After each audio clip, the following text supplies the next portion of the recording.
Consequences of programming. तो हम जो अपने कंप्यूटर में न्यूमेरिकल एनालिसिस को कुछ प्रॉब्लम्स के लिए अगर हम यूज़ करते हैं तो प्रोग्रामिंग करते वक्त उसके कुछ रिजल्ट्स होंगे और उसके कॉन्सिक्वेंसेस क्या हो सकते हैं, यानी कि आने वाले परिणाम क्या होंगे, ये हमें देखना है।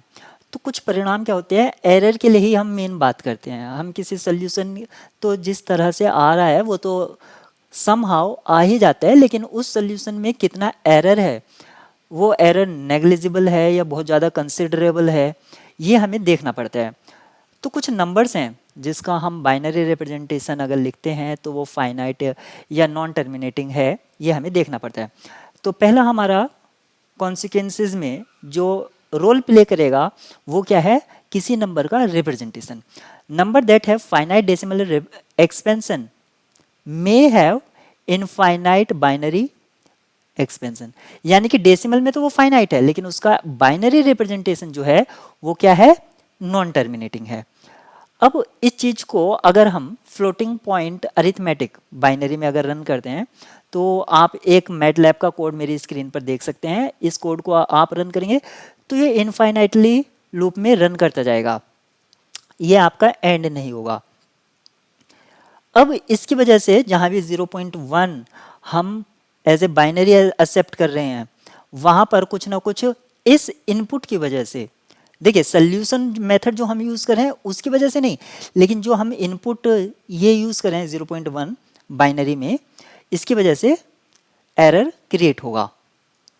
This code forms an infinite loop, यहां पर देखने वाली बात है, इनफाइनाइट लूप है। 1.0 इज नेवर अटेंडेड एग्जैक्टली, यानी कि कहने का मीनिंग क्या है, 0.1 अगर मैं इसको डेसिमल में अगर 10 टाइम्स ऐड कर देता हूं तो ये मुझे क्या देगा, 1 दे देगा। 10 टाइम्स ऐड करने पर 1 दे देगा। लेकिन अगर मैं 0.1 का जो बाइनरी रिप्रेजेंटेशन है किस तरह से है, 0 0 कुछ इस तरह से है, आप मेरी स्क्रीन पर यहाँ पर देख सकते हैं, इसको मैं कितनी भी बार ऐड करूँ ये, लेकिन ये मुझे एग्जैक्टली 1 नहीं देगा। मैं 1 बार 2 बार 3 बार, एक्चुअली तो ये 2 बार में दे देना चाहिए। क्यों, क्योंकि 0.1 को अगर हम 10 टाइम्स कर रहे हैं, क्योंकि डेसिमल सिस्टम क्या है 10 पर चलता है और बाइनरी सिस्टम 2 पर चलता है, तो 2 टाइम पर ऐड करने पर ये मुझे 1 देना चाहिए था, जबकि ऐसा नहीं है। इसकी तो सीक्वेंस अगर मैं 100 टर्म भी अगर कैलकुलेट करता हूँ तब ये मुझे 1 नहीं देगा। ये आप मैटलैब कोड में समझ सकते हैं मैटलैब प्रोग्रामिंग की हेल्प से।